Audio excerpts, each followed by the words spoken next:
Hello everyone. So today we are starting exercise 3.5 of class 6th and the question is which of the following statements are true. So which of the following statements are true? We have to check it. If a number is divisible by 3, it must be divisible by 9. यहाँ पर ये बोल रहा है कि कोई number अगर 3 से डिवाइड हो रहा है तो वो 9 से भी डिवाइड होगा.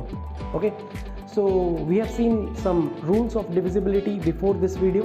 इसके जस्ट पहले वाली वीडियो है, अगर आप लोग को दिख रहा हो आई बटन से आप देख सकते हैं.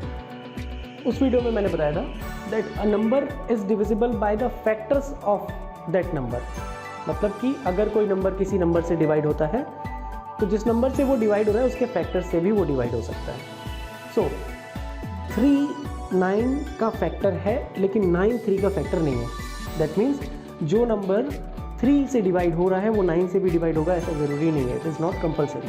So if a number is divisible by 3, it must be divisible by 9. False. This is false. Let's see an example. 6 is divisible by 3. Yes or no? But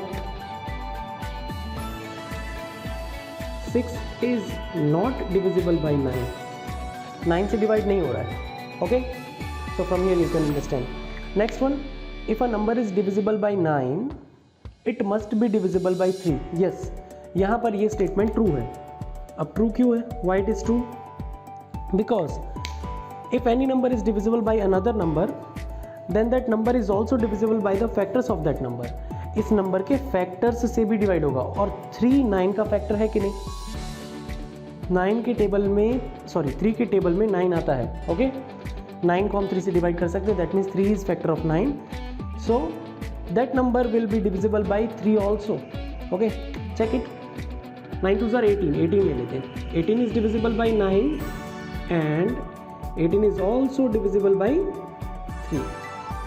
We are checking divisibility. Okay, next, a number is divisible by 18 if it is divisible by both 3 and 6. यहाँ पर ये बोल रहा है एक number 18 से तभी divisible होगा when it is divisible by 3 and 6 both. So it is false basically. This is false. Why it is false? Because when we check 30 is divisible by 3 and 30 is divisible by 6 also. I don't have space because of that I am writing so consistently. So 30 is divisible by 6 and 30 is divisible by 3 also. But 30 is not divisible.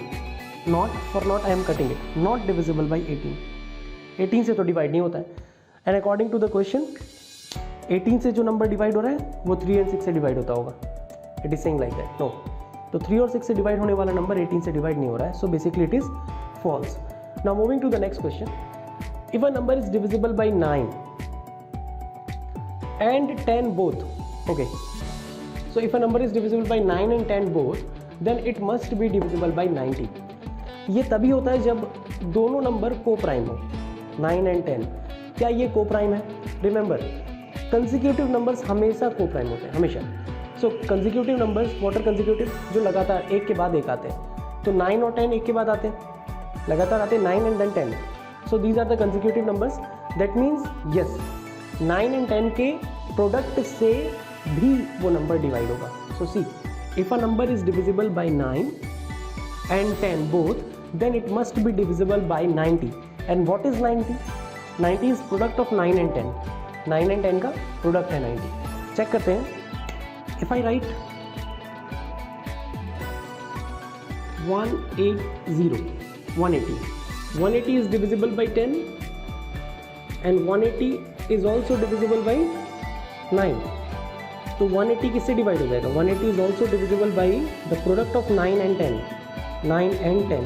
9 and 10 का product क्या आता है? What is the product of 9 and 10? That is 90.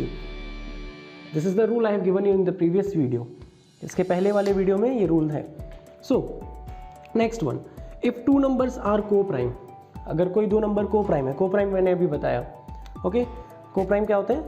जिनके factors, कोई भी factors common नहीं होते 1 को छोड़कर. Okay, So if two numbers are co-prime, at least one of them must be prime. उनमें से कोई एक प्राइम होना चाहिए. If two numbers are co-prime, at least one of them must be prime. Okay, let us check with one example. If I take a number, here I am taking example. If I take a number which is not a prime, 4, and compose it. If I take another number, 15. So 4 and 15 both are composite numbers and both are co-prime. What are the factors of 4? 4 के factors क्या है? 1, 2 and 4. 15 के factors क्या है? 1, 3, 5 and 15. मतलब 1 को छोड़कर और कोई भी common factor नहीं है. That means 4 and 15 are co-prime. Okay, तो यहाँ से एक चीज़ प्रूव हो जाती है. Here we are having proof that कि ये स्टेटमेंट गलत है. If two numbers are co-prime, at least one of them must be prime. उनमें से एक प्राइम होना चाहिए. But here ये दोनों co-prime है लेकिन इनमें से कोई भी प्राइम नहीं है. So this statement is basically false. Next one. All numbers which are divisible by 4 must also be divisible by 8. So if I take a number, for example, here you have to write true. I have not written. यहाँ पर true लिखना है. So all numbers which are divisible by 4. If I take one example which is divisible by 4, yes, 12 is divisible by 4. The answer will be 3. Answer लिखने की जरूरत नहीं है. Just we are checking divisibility test. So all numbers which are divisible by 4 must also be divisible by 8. तो क्या 12 8 से divide होता है? 12 is divisible by 8. Is it possible? No, not divisible by 8. So this statement is false. Okay, so you can note it down from here and we are moving for the further questions. Question number G. All numbers which are divisible by 8 must also be divisible by 4. What it is saying that all numbers which are divisible by 8 must also be divisible by 4. It is true. How it is true? The first rule. All the numbers are divisible by the factors also. तो सारे numbers जो 8 से divide हो रहे हैं वो 4 से भी divide होंगे because 4 is the factor of 8. Okay, so let's see one example. If I take 16, 16 is divisible by 8 and 16 is divisible by 4 also. 16 is divisible by 4 also. So basically it is true. It is true. You can write the reason also why it is true, because 4 is the factor of 8. You can write the reason also because 4 is the factor of 8. So it is true. If a number, question number H, if a number exactly divides two numbers separately, if a number exactly divides two numbers separately, see, we are having two different numbers separately and a single number divides it, वही number इनको divide करता है, then what it is written that it must exactly divides their sum also. इनका sum, ये जो दो number का sum है, the sum of these numbers will also be divided by this number. इसी number से हम इसको divide कर सकते हैं. See how?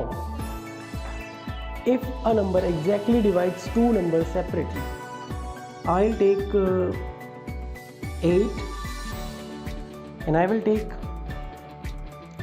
12, and 4 divides 8 also and 12 also. एक ही number दो different number को divide कर रहा है, तो उनका sum, what is the sum? 8 and 12. What is the sum? Sum is 20. And वही number, same number, 20 को उनके sum को भी divide करेगा. So it is true. You can write true. Now next one. इसी का बिल्कुल उल्टा. If a number exactly divides the sum of two numbers, if a number exactly divides the sum of two numbers, it must exactly divides the two numbers separately. उन दोनों number को separately divide करेगा. देख लेते हैं. If I take 12, 12 is divisible by 4. Yes or no? Yes, 12 is divisible by 4. The answer is 3. But 12 is the sum of 5 and 7. 5 and 7. So ये दोनों number को सेपरेटली भी डिवाइड करेगा ये नंबर, ऐसा कहा है स्टेटमेंट में. So can we see that 5 is divisible by 4? No. 7 is divisible by 4? No. That means it is false. Okay. So I hope you understand the video, and make sure to like and subscribe the channel. Share the video with your friends. Thank you.